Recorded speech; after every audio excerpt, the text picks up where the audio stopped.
What's up guys? Nandito naman kami. Halika at samahan niyo uli kami. Ayun na nga at papunta kami sa camping site. Ito yung mag-ama na huli. Sabi nila shortcut to sila pero parang hindi naman shortcut. Sige, shortcut to more. Mataas yan. Sige, tulak. Malam mo kaya mo ah. Itong isa, yung tatay niya, gustong pigitin na makaahon. Sige, ahon. Sige, dinabitin ka rin. Ito pa ang isang shortcut. Iagis ko na ang bigat ito. Ay, bumalik. Ba yan? Nako. Tulungan ko mga kayo, napakabagal niyo. Sabi niyo kasi shortcut yan eh, parang long cut yan eh. Tumuwid pa kayo ng ilog. Minsan nyo at dumalaki na, tumataas na yung agos oh. And guys, napakabagal nilang tatlo. Shortcut daw eh, pero hindi naman shortcut yata yan. Parang shortcut na long cut. Ito yung aming vocalist. Pagod na pero sige, sayo lang. Sayo mo lang ang pagod. Gusto niya yan eh, sabi niyo yung shortcut eh. Buka namang long cut yan. So ayun na nga guys, nandito kami sa camping site.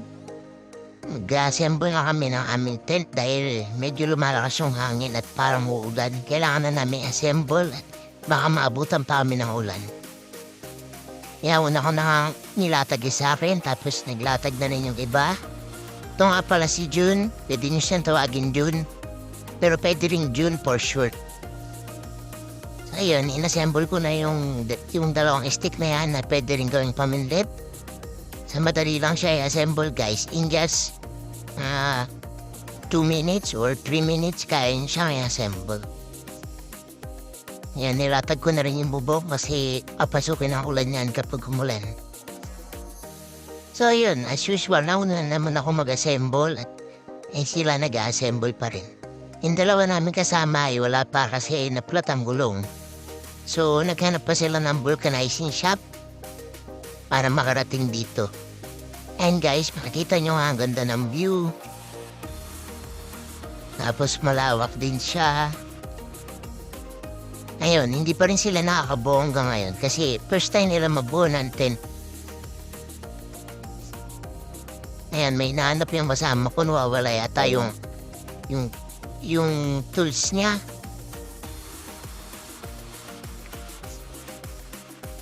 At ayun na nga, buo na yun sa akin, pero yung sa kanila hindi pa rin nakatayo kasi nawala yung schematic diagram. Kaya hindi nila alam kung paano i-assemble. Pero tutulungan natin sila guys, para mabuo na din nila.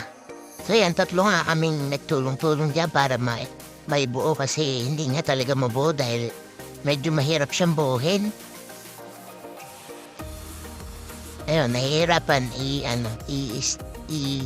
i-fix yung mga poste ng tent niya. So, nakatayo na nga guys. 4 na kami nagtulungan dyan. Tapos isusunod naman namin yung isa kasi mahirapan din siyang buuin.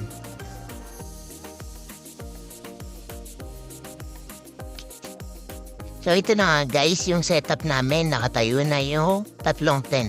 And sa kanila, ito yung pre-Harbin, ito yung pre-June. Ito naman yung Nixon. So yan, buo na nga guys. At wala pa rin yung dalawa dahil napalatan niya. Di siguro nakahanap ng vulcanizing shop. Kaya tinapala na lang ang bubble gum. So yan, nalatag na rin namin yung kay Arbin. First time niya rin magbubuo ngayon dahil first time niya rin makasama sa aming camping. Sino nga pala yung mga na-recruit ko guys kasi nung una dalawa lang kami ni Edrich na nagka-camping. So mas masaya ngayon dahil marami na kami. So pag kami ay nilusog na mga polar bear marami kami magtutulong-tulungan. Guys, nangawarin nyo kami kung paano kami magbuo. So gano'n, nilalatag muna yung sahig para may sahig at hindi siya sa lupa makaiga. So, yun na namin yun. Tapos yung dalawang stick pinagdugtong-dugtong namin para maging cross. Tapos itinali yung nasa gitna. Tapos ikinawit lang yung mga nasa gilid. Ayan, ganyan lang kadali guys. Ayun, kawit-kawit lang. So para na siyang kulambo ng baby. Tapos after nyan, susukluban natin ng karapal kasi baka umulan uli. Ayan, sasaklob na namin yung karapal.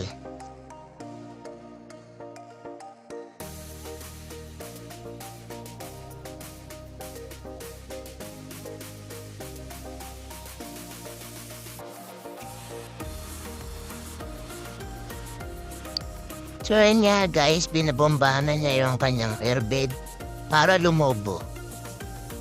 Kasi mamaya uulan na ano din yan. So nakasakay siya kapag inanod yan. Lulutang yan guys. So gabi na nga guys, tsaka dumating yung dalawa namin kasama. Ito yung kasama namin si Putra na galing pa sa Indonesia.